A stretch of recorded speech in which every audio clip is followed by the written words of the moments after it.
my gosh. You guys have no idea the struggle. You'd think after almost, what are we on? Episode 697 today, 697, everybody. That's when everything started to go wrong. It's the beginning of the end. Beginning of the end. Don't worry. It's the beginning of the end. Yes. But we figured it out, sort of. My God. Duct tape some shit together, made it work. We're going to be, so technology is rough, and it's ever changing and it's hard to keep up. But I don't ever want to be one of those people that ends up like at the library taking a class about Photoshop or something. I respect that, but I don't want to have to get there.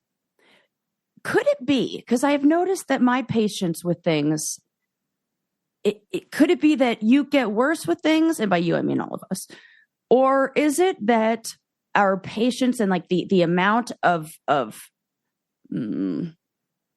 I don't know, energy we have left in the tank to put up with whatever fucking problem is on our table is less. Yeah, we're running on fumes over here. Running on fumes. Because the benefits aren't great enough. Like I think it's always cost benefit. But once you hit a certain age, you're like, I don't fucking care. I'm going to be dead soon. Yeah, I don't even care. Eli got a new sound bar and this stupid fucking thing. It's so wonderful because now we can actually hear the people talking on shows because can't ever hear that. You don't have to use subtitles. Don't have to use subtitles. But the stupid thing shuts off every single time. You have to restart it. So every single time we turn the TV on, there's no sound. And then we have to turn the TV back off, then turn it back on again. I don't have the patience. I'm like, it's not even worth it to turn the sound bar off for me. Just do regular. I don't even care. Regular. I don't even care anymore. This is when we became old right now. Yeah. This is our old origin story. Remember how long it took us to figure out what award show were we watching? The Grammys? The You know what? That's not us though. I'm sick of it. Sick of it. I don't want to have to freaking YouTube Pro, whatever. With all these shows that are like not on the television anymore. Just what happened to like the antenna that went on top of the box? I would be super cool with that now. With rabbit ears? Get that back? Because that seemed to work fine. I mean, every now and then you had to throw some foil around the top. And anybody had like 4 channels. 25 has no idea what I'm talking about. We were bored way more and the quality was terrible, but at least we knew how to find the TV show that we wanted to watch. You know what I mean? Like, I'm about ready to throw the remote through the freaking TV itself. Yeah. Yeah, it's tough times, everybody. It's going to be dark today. Oh, yeah. I think first we should probably start with how we got feedback saying we were, not inclusive enough about our sex talk. Yep. This is a problem. I wanted to listen back. I forgot to do that. We did talk about the percentages. We did. We talked about, because I was reporting the news. I was reporting what the article said. And the article talked about it in terms of heterosexual relationships and then also discussed lesbian relationships and gay relationships. Yeah. I thought I made it clear that that it doesn't apply in those cases. Right. But I didn't make it clear because several people were like, you missed the boat on this one. So I say, I am so sorry. And let me be perfectly clear. I don't even consider straight sex, okay? I only consider gay sex. That's only sex that she. That's how I'm going to make this right. Yeah. We should all pray this straight away. I think that I've said this before, but I just want to be crystal clear. I am a gay supremacist. Okay. They're better. They're better. And the reason that Sarah and I neglected them is because we're boring old fucking heteros. I know. Sarah, I can't even ride the line. She tries to ride the line, but she's terrible at remembering stuff. That's actually the truth. That is true. Since Sarah, it's like playing peekaboo with a newborn. It's impossible. She has no object permanence. So None. She can probably barely remember what lesbian sex is even like. This is true. That's what we are dealing with over here. So I am just going to say, I'm real sorry to all my lesbians, especially, but all gay people and bisexuals, everybody. Everyone. Whatever you folks say is what goes. And I clearly failed you. The end. Good. That's a great place to start. An apology tour. Yeah. Yeah, I mean, I have plenty to apologize for. Oh, yeah. Always. Well, I mean, I'm just saying that, like to myself in my head. But, who doesn't? Just let it, we're okay. We're learning. We're growing. We're growing. That's a subject that we're going to talk about today. And we're just trying to be better, blah, blah, blah, blah, blah. Yes, yeah. But, how are you? Besides, on an apology tour. Real good over here. Yeah. I know we keep talking about this technology, but it's sort of like how Sarah and I talk about therapy, where when you start going to therapy, things get worse before they get better. Right? Yes. Right. Absolutely. Like I always say, when you're cleaning out your room, things get messier before they get organized and great. So I feel like that with this, where I'm excited about all the new things we're going to be doing with video and all that. But boy, oh boy. That is such a good example, Suze. Yeah. Yes, that is what it's like. It's like, oh God, we got to get this all sorted out. This is like. It's just like anything. To grow, you have to have some pain there. Yep. And it's like a little bit of it's like a seed coming out of or seed sprouting, a plant coming out of a seed, or like a chicken coming out of a shell, all those kind of things. How are you? I'm doing well. I've been just learning. But before that, I want to go, because this is like timely and I have to talk about this. Did you see the Oscars? Because we were talking about that. Yes, I did. Did you see Hugh fucking Grant's fucking interview? Yes, I did. What do you think about this? Okay, well, if you didn't see it, he was on the red carpet. I'm leading the witness with how I said that. But. Yeah. He was on the red carpet and was being interviewed by Ashley Graham. And I used interviewed lightly because it was as if he was under duress, like he was there against his will. Absolutely. It doesn't bother me too much because that's how he is in pretty much all of his interviews. And it's like his thing. And I do understand. Yeah. He is so curmudgeonly. And I do understand why he hates how stupid the interviews are, but I don't understand why he agreed to do it. Yeah. Why come and why do that? If you're going to be a jerk, I guess we're all talking about it now. But I don't even think that's his end game. Do you? No, I don't. I think he just wants to ruffle feathers. And I think that's just rude to do. I think it's one thing to do to like a male. I don't know why it changes, but when it's a female performer and she's asked, or female interviewer, it feels very like I don't have time for you. And it feels worse than. Yeah, I can see what you mean. Oh, are the gays and lesbians going to be mad I said that? That you said what? I'm kidding. I was just making a joke. Oh. I was like, uh-oh. Oh, no, they might be, but. That could be very like anti-feminist. I mean, there's probably somebody who has something to complain about. Wait, why? Because I think that I wouldn't mind it, but I feel like I wouldn't be as upset if he did it to a man as I would be. I think we're all on the same page about that. Okay, good. I'm just making sure because it feels like because it's still a power thing. It's still saying I have like more power than you, and I don't like it. Okay, interesting. I guess I don't see it like that. I just see it as this guy does not suffer fools. And I'm sorry, but red carpet interviews are foolish and superficial. The interviewer, not her in particular, but generally, they don't pay attention to the answer even. And they're just, they do platitudes and say like nothingness all the time. Like, it's amazing. You look amazing. Your performance was amazing. It's all just vapid, blah, blah, blah. So I was hoping that she would have like sprung to action and done something to maybe throw him off. You would have been great in that moment. I would have enjoyed it. Yeah. Talk about a challenge. You would have been like, seems like you want to be anywhere else but here. Where would you want to go? If she had acknowledged it. Anywhere else but here right now. Yeah. Where would you want to be and why? Because when she said, what's your favorite part? And he very clearly couldn't think of anything because he hates all of it. I wish she would have said, what's the worst part? Yeah. Because he has a whole list. Definitely been able to say, well, okay, well, what's the worst part? Yeah, you would have been great at that, Suze. I don't know. I hear what you're saying. Because it was rude, for sure. Rude. Yeah. That's it. Just felt like you've done a million of these. Yeah. Well, I don't know why now? Why? He's had it. I know. But I did love the Oscars this year. Yeah. Yeah. It was so fun. Great. And yeah.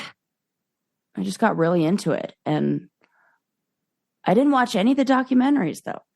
I know. I thought the same thing. I'm like, now I want to see all of them. Well, a lot of them are foreign made, so not in English, which probably prevents a lot of people from seeing it. Mm-hmm. But yeah, I'm always like, wow, I'd never even heard of any of these. Right. I did watch all of the animated shorts. They were great. There was one called the Ice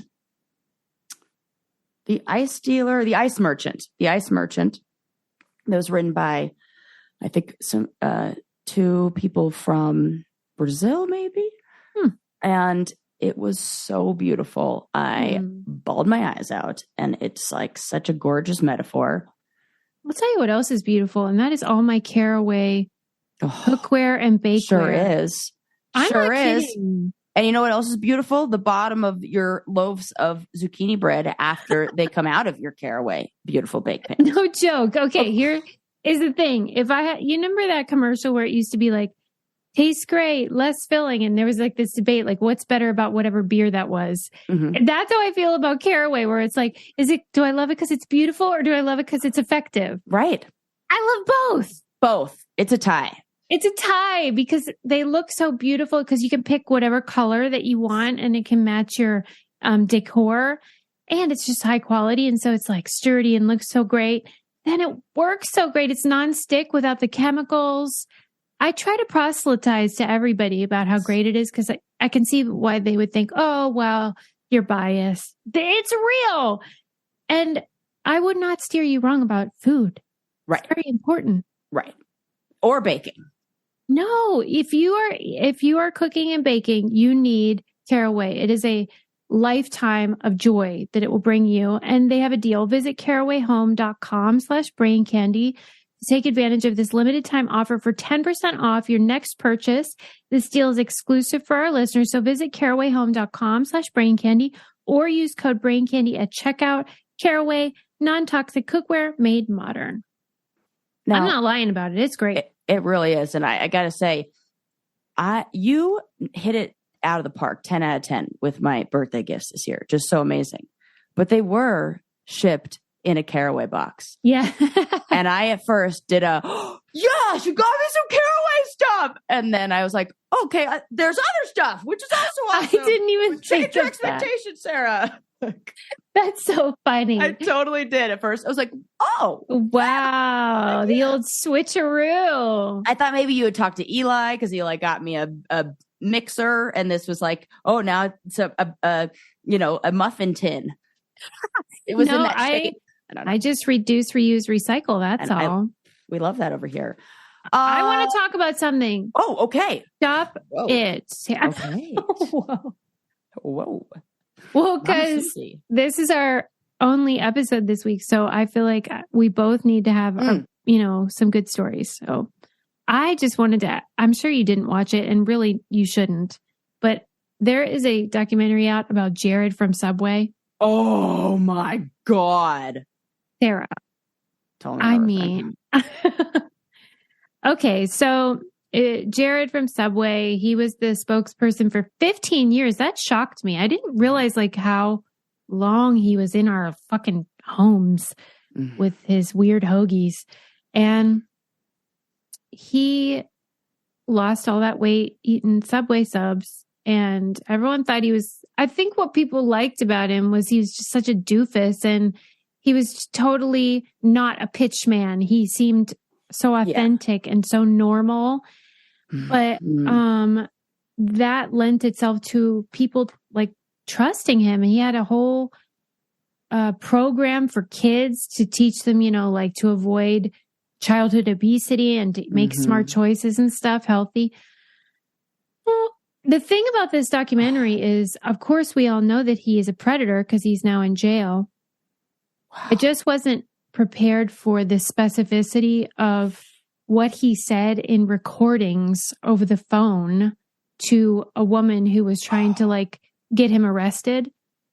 Because she was like kind of dating him, and then he said something to her that made her be like, wait a minute, why are you saying that? Because he said like the middle school girls were so hot or something like that. And it just made her think she had kids and stuff. And she's Susie, like, oh, this guy. My mom says the moment she knew she had to get a divorce from my dad and there was something fishy was when there were a group of girls, like 13-year-old girls, like walking across the street. And he said, girls are never more beautiful than they are when they're that age. And she was like, what the fuck did you just say? Can you imagine? That was the age in which I was sexually abused at. Right. Yeah. Right. It's like you think these people have to be good secret keepers, but I do think they leave breadcrumbs and they do. Along the way. And if your fucking friend or anybody you know or a family member tickles somebody weird or says something where it makes you go, that was weird, fucking do some digging. Yeah. Don't look away and don't just assume, well, I'm probably reading too much into it or whatever. Because thankfully that woman pursued it and she got hours and hours and hours of audio. Wow. And built a trust up so that he shared more and more and more stuff with her. And the things that he said, even though you know what a predator is and does, to hear them say it out loud, it was harrowing. Oh my God. Because how can they not see how disturbing that is and sick it is? So it's super troubling. So I don't even know if I could recommend it, but it is a fascinating story because he was a pop culture sort of fixture for so long. Yeah. I'm so glad that he was caught. Insane that we're even keeping subways open. Really? You feel like they should be held accountable? I do. I don't know why. I just feel like I would never eat a Subway. Well, but what if they didn't know?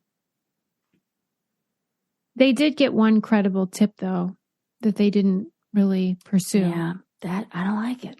Mm-hmm. I feel like 15 years. Well, he sold a lot of hoagies for sure. Yeah, it's fucking gross. Mm-hmm. Yeah, that was a gross one. All right. You can tell your story now. I'm sure yours is less icky than Jared from Subway. Well, you know what? I'll change up the order in which I was going to deliver these stories. Sorry, I'm a real downer. This is funny because, I think Jared is a piece of shit. So let's talk about another piece of shit. Okay. Something called that I did not know, but I found out probably through like frickin' the national parks Instagram or Twitter feed, which is so amazing, by the way. If you don't follow them. So have you ever heard about a fecal plug? No, neither had I. So, that whole expression, Stop it. Does a bear shit in the woods? Yeah. Well, I mean, that is where he goes, but he certainly doesn't go nearly as often or as frequent as you'd think, especially during the 5 to 7 months where North American bears like grizzlies and black bears are hibernating. Okay. So this was really interesting. When a bear goes into hibernation, and some people kind of debate whether or not it actually is hibernation or not, because their body temperature does not drop down enough. However, their metabolic functions are significantly reduced by 53%. And during that time, they don't eat, they don't drink, their body becomes a closed system, and oxygen is all that they need. That's why they do that big, like, I'm going to eat everything before. And they fall. There's even those, like, I don't even want to call them contests, whatever you call them, where you like pick a bear and then they like track them and you see which bear got bigger, like the biggest over. It is a contest though. It is a contest. Okay. Yeah. I didn't want to sound ridiculous over here. Yeah, it is. Big Bear Week or something. Yes. Okay. Yeah. I was like, I know this is a thing. So the bears in that time, what they do is they store food. They accumulate all the food that they're not, like, while their metabolism slows down, while they're not eating and drinking or anything like that during those 5 to 7 months, they accumulate all of the waste in their lower intestines. And the thing that stops it's not just like, number 2 plugging itself up back there. He's not just like really constipated or anything. What happens is before they go into hibernation, they do a lot of like scratching themselves. They do a lot of like even like licking their paws, and they lick the pads of their paws off.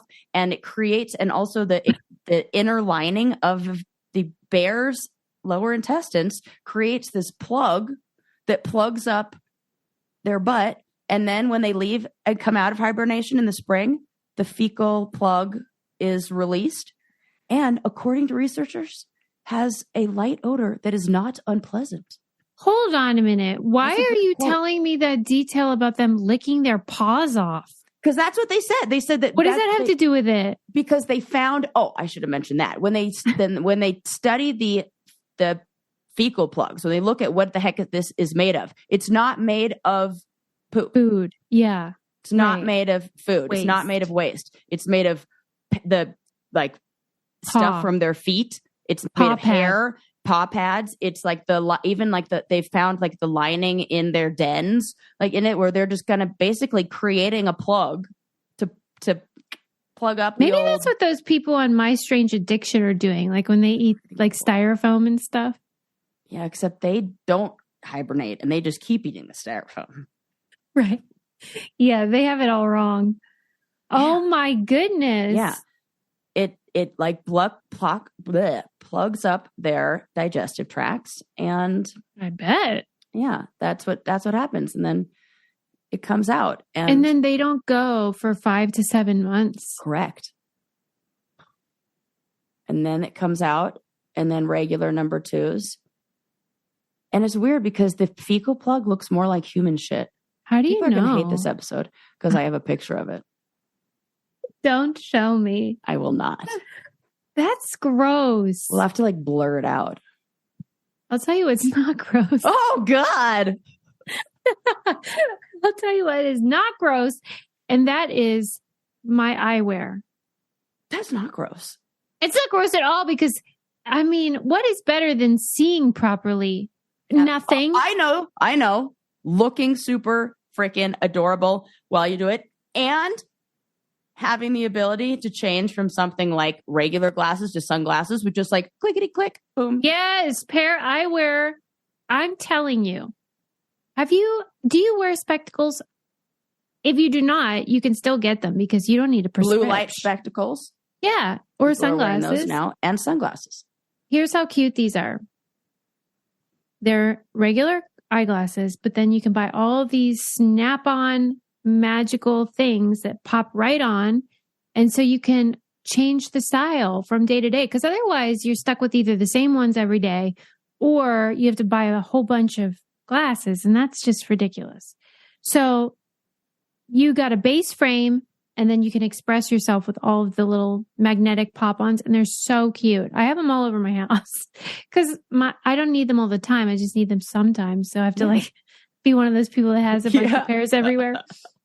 But they're budget friendly and they are just cute and they have a million different styles. Get glasses that stay as fresh as your unique style with Pair. Go to paireyewear.com/braincandy for 15% off your first purchase. That's Pair, PAIR, eyewear.com/braincandy. They're so cute. Yes. So yeah, that's my story about Oh, does a bear shit in man. the woods? Yes, but not 5 to 7 months out of the year. Right. But you're skipping over the part of this that I felt like was like, what? I have so many What? more questions. That it doesn't have that it's described in the article that I read. This is a direct quote. A light odor that is not unpleasant. You're right. I didn't focus on the That best is part. not unpleasant. That implies that it is pleasant. Why do you how do you figure? Like, what do you think it is? Is this one of those things that's like a beaver? You know how like the beaver anus juice or whatever vanilla is vanilla? Good reference. And yeah, like their anal we use glands. some like tiger something for like perfume. Okay, like tiger pheromones or something. Yeah, there's something like that. Like I remember that being a but thing. why? Why did they? No, that was it. They attracted a tiger with Calvin Klein's DK1. That was it. There's something in the Calvin Klein perfume that tigers are attracted to. Huh. You remember that? We talked about that. I do now that you say that. Yeah. But it is weird. Why would that be? And why haven't we evolved to have anything smell good? Literally anything. And also, like, why would it smell good? Like, that's the weird part when these things that definitely should not smell good. Mm-hmm.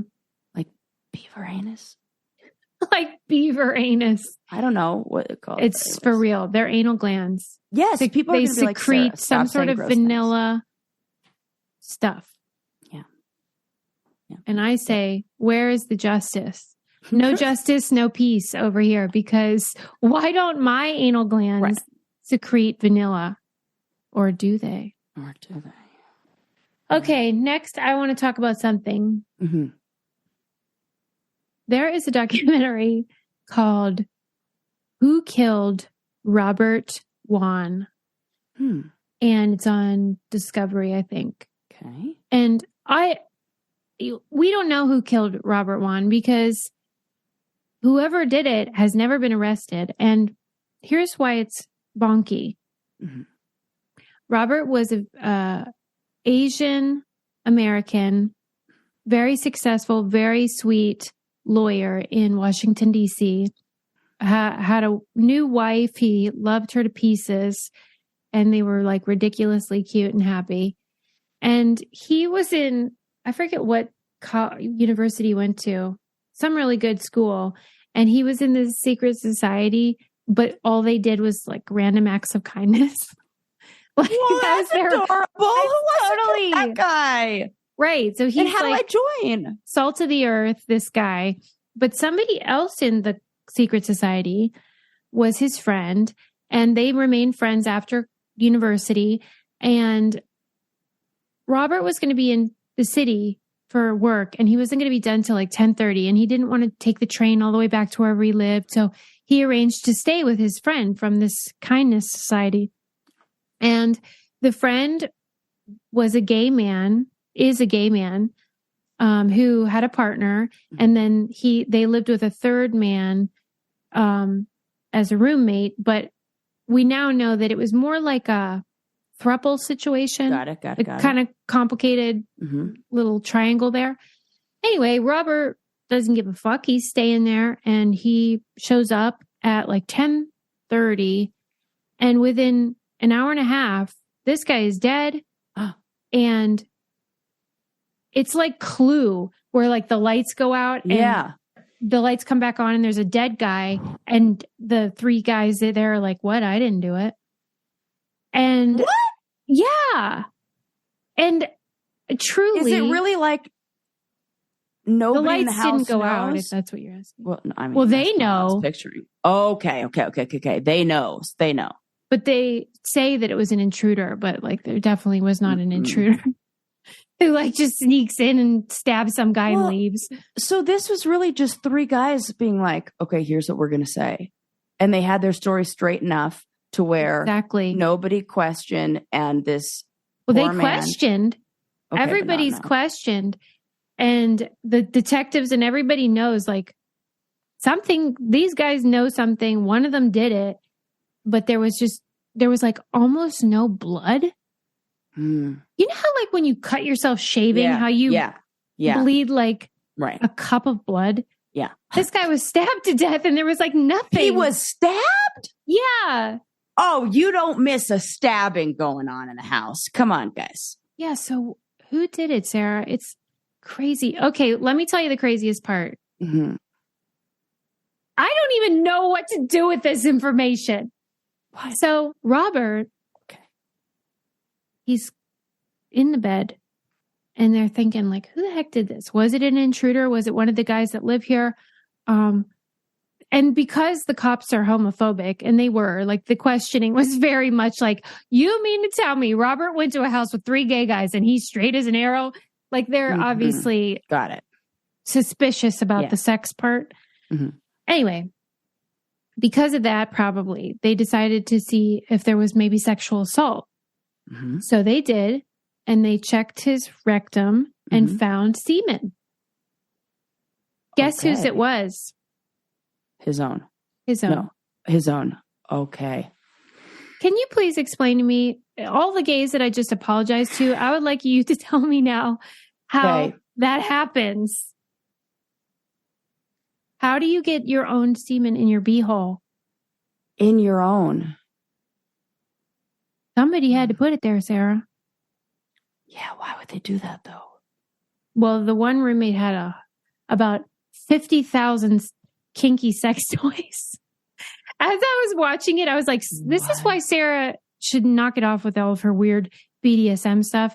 What? I would honestly, this is what you say this like I do. Like, I have the most vanilla sex too. Like, it's like, these are like things that I like.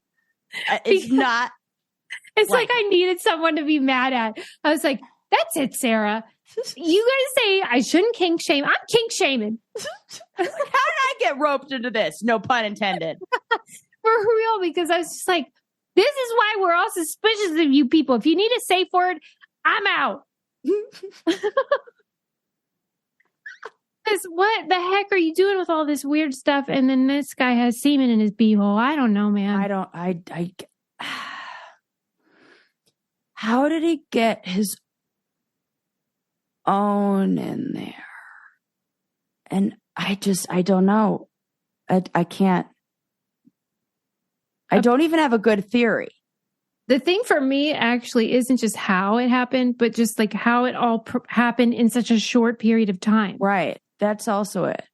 Like, did he walk in and then the whole thing started? Because it was only 79 minutes from the time he got there. That's not even long enough to you barely poured a drink. If you're truly, have, that's like, what they said. Right. We had a drink. We all went to bed. And then we heard something and, oh, he's dead. I have to see this now. You do have to see it because I need you to tell me the truth of what happened. Use your clairvoyant skill or whatever. Now, all of a sudden, I'm just a BDSM loving clairvoyant over here. Like, what happened? Make yourself useful. I need answers. It was so good, though, because it was like the whole time you're like, okay, because usually there's a scenario that will be introduced where you're like, oh, that's what happened. There wasn't any like that where I was like, that's the answer. And no one has gotten that. They didn't even the actual answer is so fucking weird. You think? Weird things happen. Yeah. Really, really, really weird things Weird things happen. That's our new motto. Yeah. Like, ask any ER doctor, like the things he's pulled out of an ass. Yeah. Guaranteed. Okay. Well, I need all of our listeners to watch this and tell me what you think happened. Because the 3 guys, they didn't have enough to even try them for anything. So they did obstruction of justice or whatever, or obstruction of the evidence or whatever it is. And they weren't even found guilty of that because the main guy, the other kindness guy, he was a lawyer. So he's probably real good at doing whatever he had to do to like not be caught. But they're just out and about now. And Robert Wan is dead. I have to know. Now I'm dying. I'm like, let's wrap this up. Come on. I got a documentary to watch. I got to know the answers. Well, I got the answer if you want to know how to keep track of your money, and that is rocket money. Suze, I talked about this on my other podcast. Yeah. I got a little notification because I use my Rocket Money like monthly I just check it all the time. Yeah. And finances were an area where I felt a lot of anxiety and like really, just like worried. I like outside of my mind, don't want to look at it. Well, it's fine, but you can't do that. Turns out. Right. Like you put your head in the sand. Yeah. Yeah. So you kind of need to know. And there's this place in like on the app where it'll alert you if you have any ways that you could be saving money. And so I had Rocket Money negotiate my auto insurance from $120 a month to $96 a month. No. Yes. That's awesome. That's great. And the best part is you didn't have to do anything. No. I had to answer a few simple questions. It took about 2 minutes, but then that was all the information they needed. You didn't have to do the part where you call and haggle. Didn't have to be like, yeah, right. Didn't have to do that. They were just like, hey, we think that we found you some beneficial, like little This is what I can't get across. I keep trying to do screenshots of all the money I've saved. Hundreds of dollars on subscriptions and stuff. Yeah. They're like, this seems a little high. Do you want us to negotiate for you? I'm like, hell yeah, I do. Except now Susie's going to see how many things I'm subscribing to under her name or something. She's going to be like, Sarah. All of a sudden I'm like, hey, how come my password isn't working anymore? That no joke happened the other day on something. I was like, what happened to my I am so sorry. Like, oh, Susie. I am so sorry. No, this is fine. I'm a grown-ass woman. Hilarious. Get your own, Sarah. It's Rocket Money is awesome. It's personal finance and it's not complicated. Like anybody can use it and it's very straightforward. Monitors your spending, helps you lower your bills all in one place. Stop throwing your money away. Cancel unwanted subscriptions and manage your expenses the easy way by going to rocketmoney.com/braincandy. That's rocketmoney.com/braincandy. What's that? rocketmoney.com/braincandy. You're welcome. Yeah, for real. It's awesome. And also watch that Robert Wan thing you folks and tell me what you think. Yeah, definitely. You're on the case. This is kind of like a nice little segue to go from Neighbors to this article that I read. The study came out in December. Do you know what the most annoying, or I should ask, what would you say is the most annoying sound? And this is not me quoting Dumb and Dumber over here. This is I couldn't help. I was like, how come I read so many articles of this and nobody quoted Dumb? Nobody want to know the most annoying sound in the world? Yeah. Right? Everybody's doing it. But what would you say is the most annoying sound in the world? Because research has been done and they have determined where was this presented? The findings were presented at the 183rd meeting of the Acoustical Society of America. My nomination. It was a thing until now. My nomination would be audible yawning. That's a good one. Okay. What's yours? Like if you right, didn't know if I didn't know answers. this. I really don't do well with very, very loud noises that go by, like sirens, it really hurts. I have to plug my ears. And in that regard, like if we're including that sort of like it actually hurts your brain or your ears. Yeah. I mean, everyone would say the chalkboard thing, right? Everyone would say that, nails on a chalkboard. Yeah, kind of that. Oh, and this is weird. That gives me like nails on the chalkboard feeling. There's this is going to sound like the nerdiest thing ever. There's a droid in the new Mandalorian, Star Wars Mandalorian, and the droid's voice does that to me. I'm like, turn it, stop. It's like a computerized like voice. It's like the opposite of ASMR. Yeah. It's like grosses me out. Ugh, I don't like it. And I was like, I had to plug my ears as this freaking computer was talking. But I can't wait to do a poll and ask people about this, or just like a fill in the blank, what people's favorite or not favorite, least favorite noise is. The results are unanimous. Well, once we say it, you guys will be like, the worst noise, most annoying noise to people are the sound that neighbors make. Upstairs neighbors. No. Yes. That shocks me. Yep. Your upstairs neighbors are the most annoying noise. Wow. Yeah. And you would agree, like, in your experience? Mm-hmm. Oh my gosh. As somebody who lived in Los Angeles during the pandemic, yes, 100%. Absolutely. But it wasn't something specific about their sound, was it? Well, it sort of was. So the reason why it was so annoying is because most other noises that are annoying, you know that they're going to happen, that you can kind of anticipate them. There was something that adds to the annoyance factor, that it's random. And it also tends to be a noise that isn't like, it's like the dropping of something or a clattering. So it like naturally makes you react because it's a noise of like a thud or like unexpected noises like thuds and bangs. Yeah. I can see that. Yeah. Wow. And I can't believe it's number one though. That was number one, that it was the thing that across the board caused the most like emotional response. No. Like, and I think it also has to do with the fact that like, you know how we hate the things that we're also a little guilty of ourselves? Like when somebody else makes noise, you're like, oh my God, so loud. Like putting away, like, have you ever had a significant other put away dishes while you're sleeping or something? Oh yeah. Oh my God, there's never been a louder noise on the planet. And then I feel like when I'm putting away dishes, I'm like quiet as a mouse. And then he'll come downstairs and be like, so loud. Yeah. Okay. Like, not loud if we're doing it, but if somebody else is doing something that we do, extra annoying. Okay. Wow. You know what I mean? I'm even shocked that many people in the survey or the study had an upstairs neighbor, to make it the number one. Yeah. That it was more like causes. It says it is the main cause of complaints in multi-story residential buildings. So maybe they looked at, maybe they looked. Were there other ones that they named, or was that the only one they mentioned? No, it was, and it's a lot of the, I think this must have originally been like a radio, like something on an audio or a video, I don't know, story, because everything I got was like just a summary of the video and then a link to the actual article. So I did not go through and read the article myself.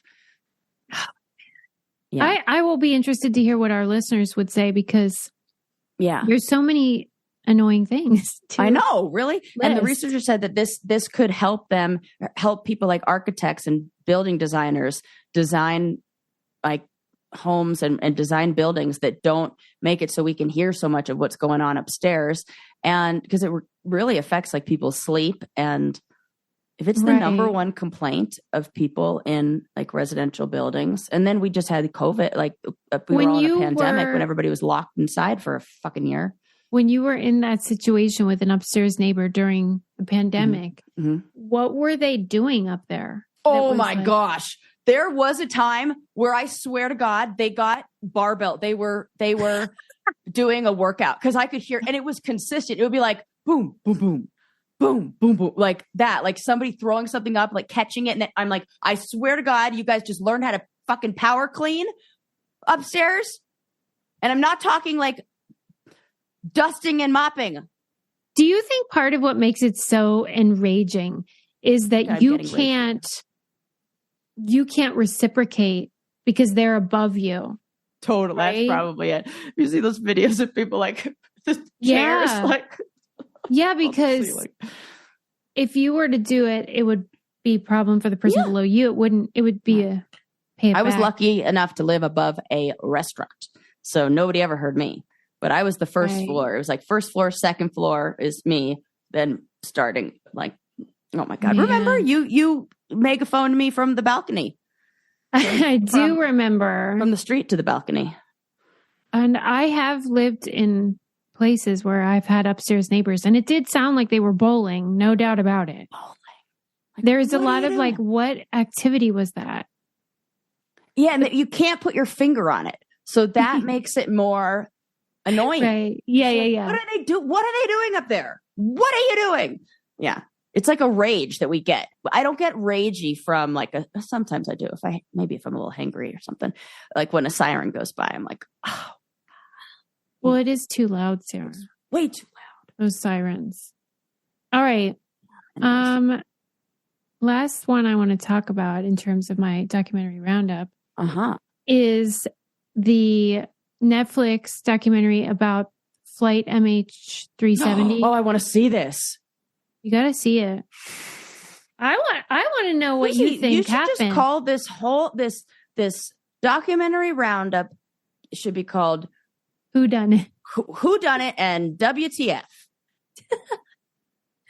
Well, for real, because we all knew about that plane, the Malaysian airline that disappeared and all that jazz. Mm-hmm. But like, I don't think I realized they never found the plane.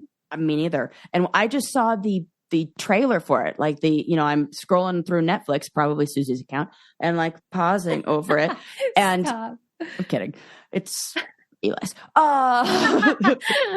Which is and scrolling over it, and I couldn't believe how much footage of like family members and like it looked like military personnel, like people were being like detained, and it just looked like anybody who spoke out about this was like looked intense. Yeah. Like silenced. I'll tell you more about it, but first I don't want to be silent about how much I love Noom. Oh, this is great. Way to build habits. Thanks, Sarah. Yeah. For the yes and. Yeah. Yeah, because everybody knows the hardest thing in the world is to either break a habit or make a new habit. And Noom has got you covered. Mm-hmm. Whatever you want your goal to be, exercise more, lose weight, whatever. Mm-hmm. You can use Noom to help you develop the habit that you want to look at that. Work on. If you are watching our video, you'll see me drinking my water, and I have Noom to thank for developing water habit. Well, and what I like about it is that it teaches you why you develop the habits that you do or the choices that you make. It helps you understand like the motivations there. Because weirdly, human beings are very unaware of what drives them, which is not only are we unaware of it, we think it's the opposite of wrong. What it actually is. We're so wrong. And you'd be like, no, not me. Yep, you actually. That's all of us. All of us.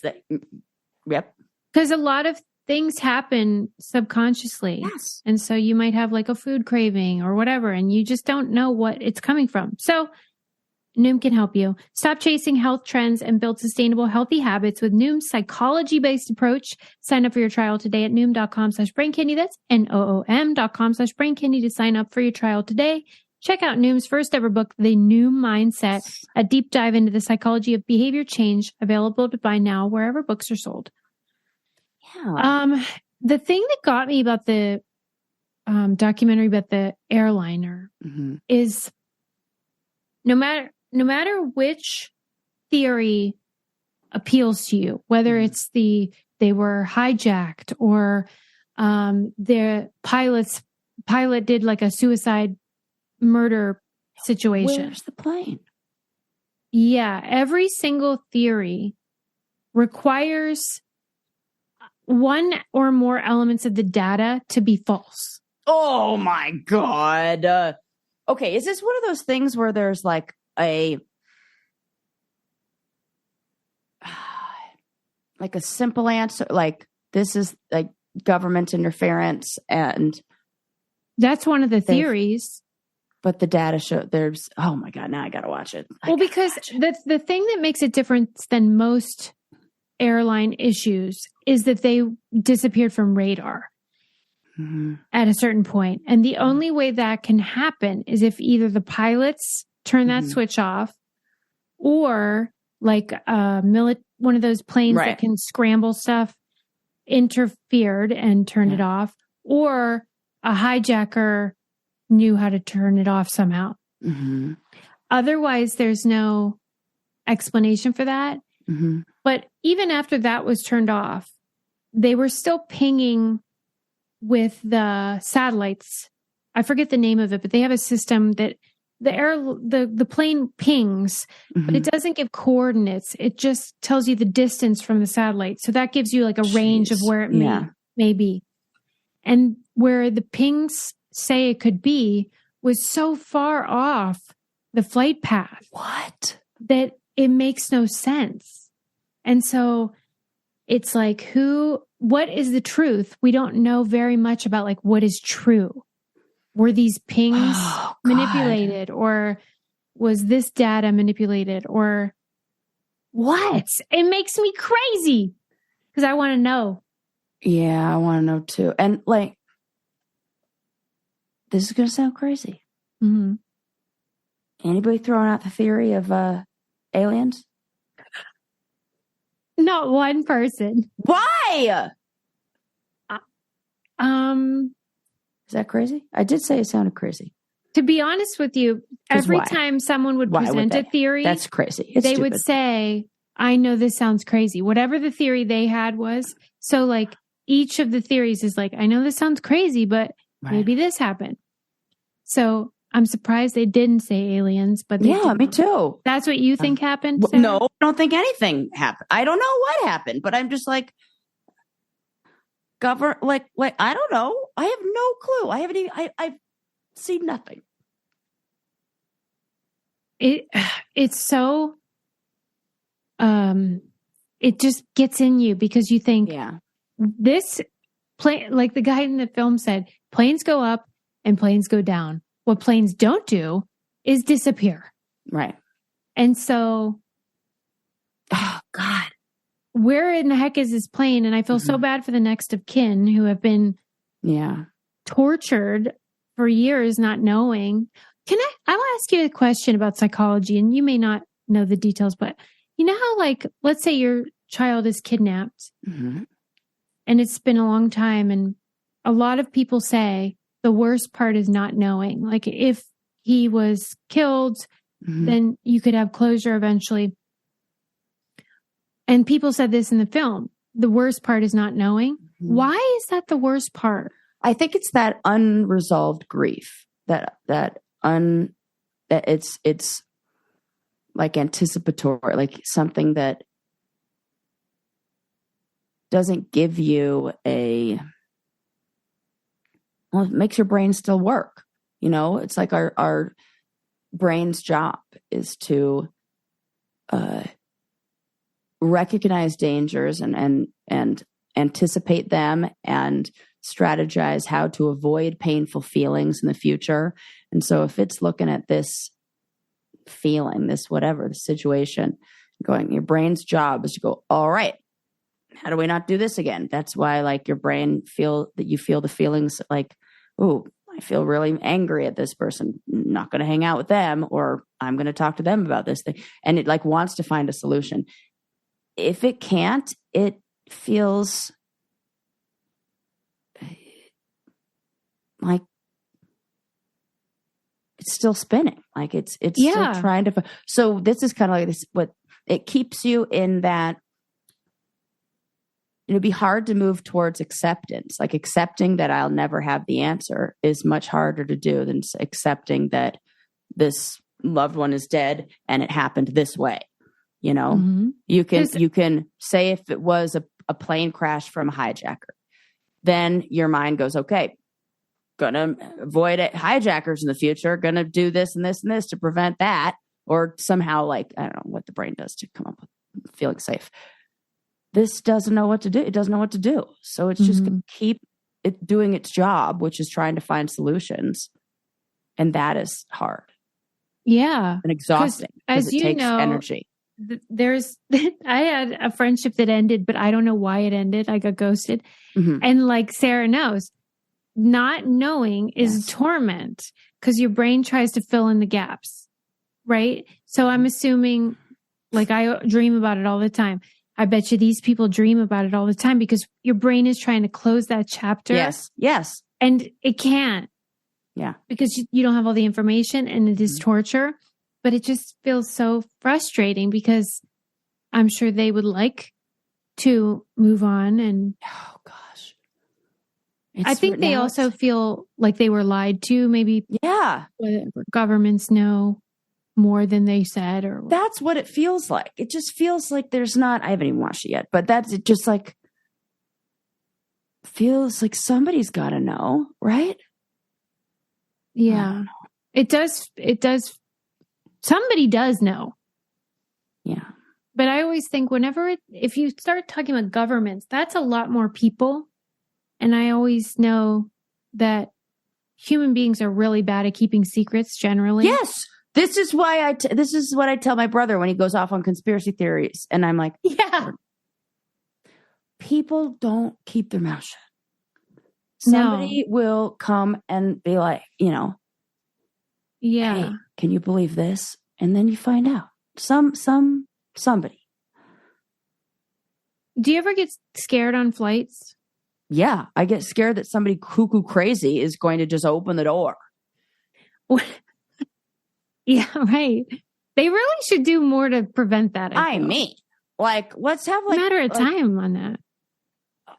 It does seem like I think about how anxious I get on airplanes and how I feel like I am like I want to crawl out of my skin and I'm like, oh, I gotta get out of here. And then I think about how sane I am, though. And I'm like, right. And you think of all the people who may not have that foundation. Correct. Well, this is crazy, but this was a humongous 777 plane. One of those international flights that's like a big guy. Mm-hmm. And they were talking about how underneath the plane are all the computers and stuff. And do you know how you get down there? No. Well, you just go right up to like in front of the cockpit, between the cockpit and first class. And in the floor is an unlocked thing. And you can open it up and climb down. That seems like a design flaw. How have they not decided to lock that baby and up? Also, this is funny because I feel like every single Con Air, any like plane hijacking movie, that's where they hide, in that area. And I always thought, this is just movies. That's crazy. Nobody actually would go. I feel like there was a whole movie about like a guy who gets like stowed on board a spaceship or something like that. And like, then he wakes up and he's like, in space. And it was called Interstellar. It was called Interstellar. And it was the greatest movie ever made.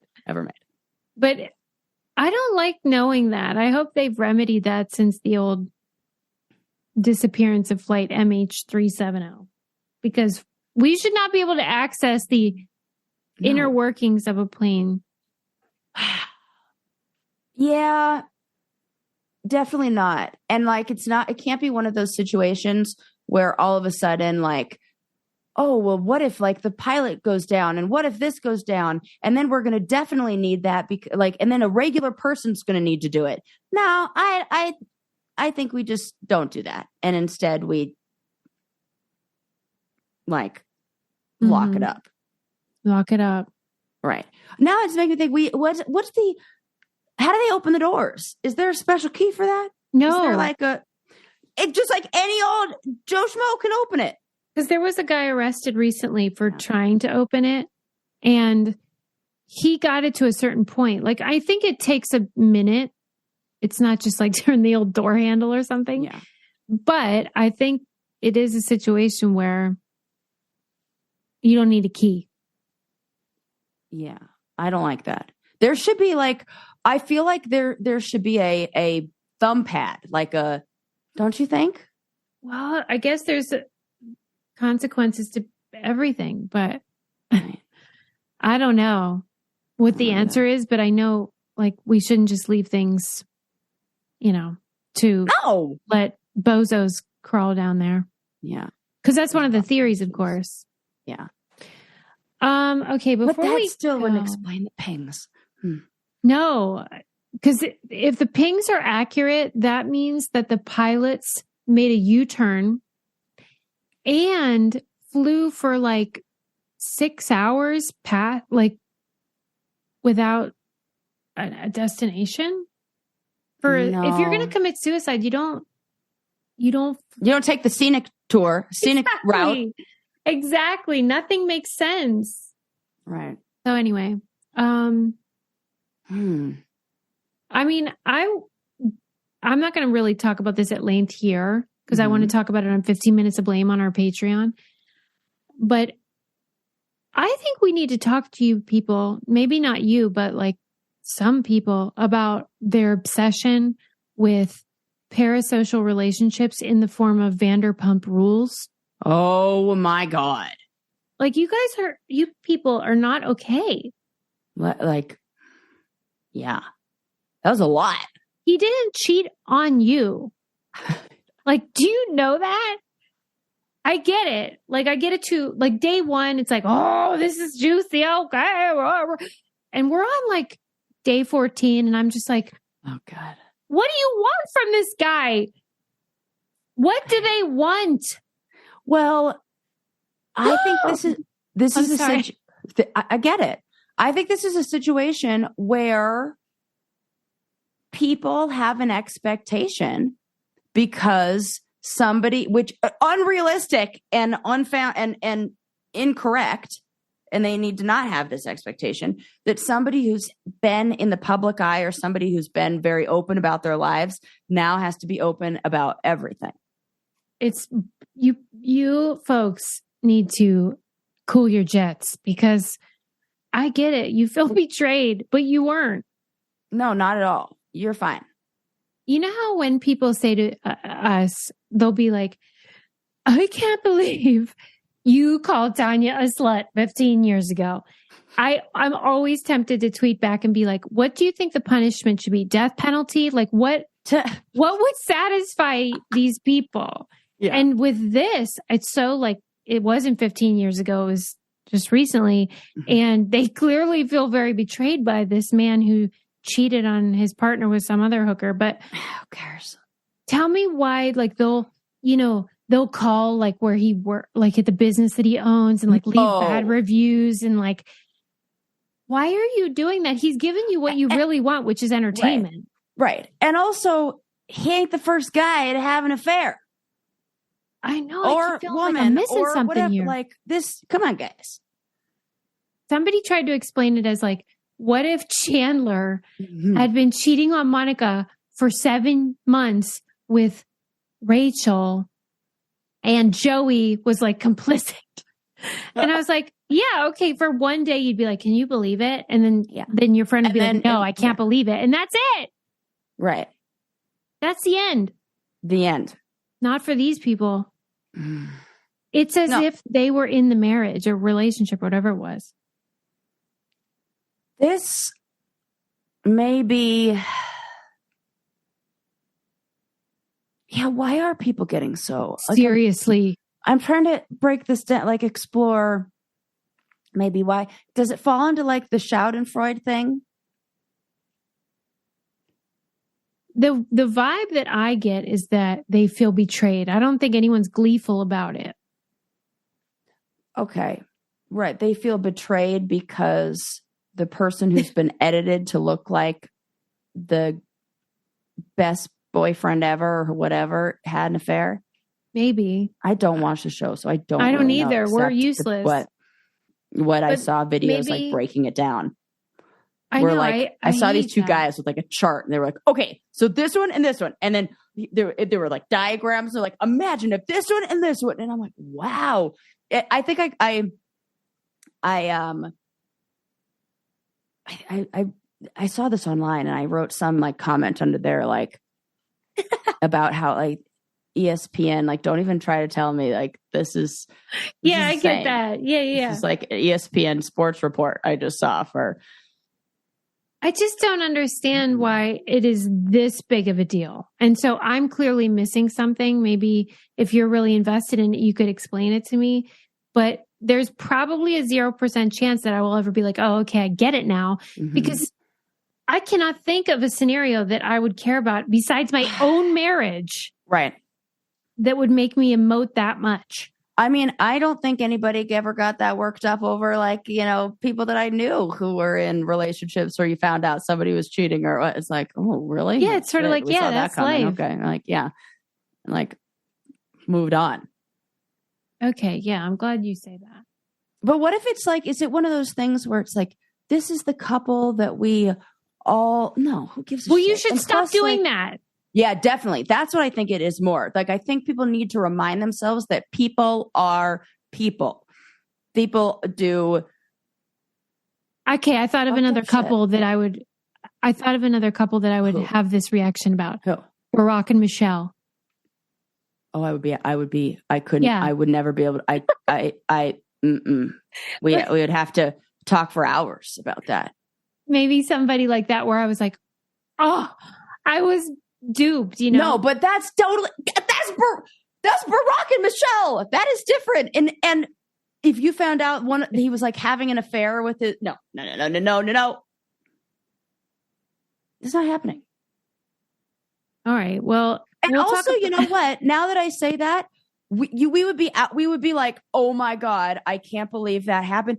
But then we'd move on. No. I don't think people would make, you know what I think this is like they taken something so ridiculous as like Vanderpump Rules. That's like, it's kind of like fun to participate in something that it like kind of like when the Twinkie went extinct or when it's like group outrage, but for like over nothing. They like the collective experience. Yeah. Or like you took away the McRib, something like that. This feels like that same energy. Okay. So then it's about, I have these feelings, but so does everyone else. So we can commune. Yes. And that's like fun. It's like, that's what it feels like to me. That makes sense, Sarah. But it's still like you folks need to find another, this should tell us like where America's at. And we should be like kind of embarrassed. Yeah. It's not great. No, it's not great. We can't follow be so this. Mad. Listen, reality show president followed by this. Like, this makes sense. This is like, yeah, okay. Hey. All right. Well, thanks for working through that with me. I hope this episode will suffice because we had tech challenges. So it's the only episode of this week. That's all you get. I hope but it's next like episode, quality, not quantity. I can. Oh my gosh, say what you're going to say. Oh no, I just hope it's quality, not quantity. Which is hilarious because the story that I have for you next episode is the scientific evidence whether people are growers or showers. So No. quality or quantity. That's so great. All right, folks. Thank you for always supporting us, for using our codes, for being patrons, for being listeners. You have changed our life, and we are so thankful. And we love you forever. The most. See you next time. Bye.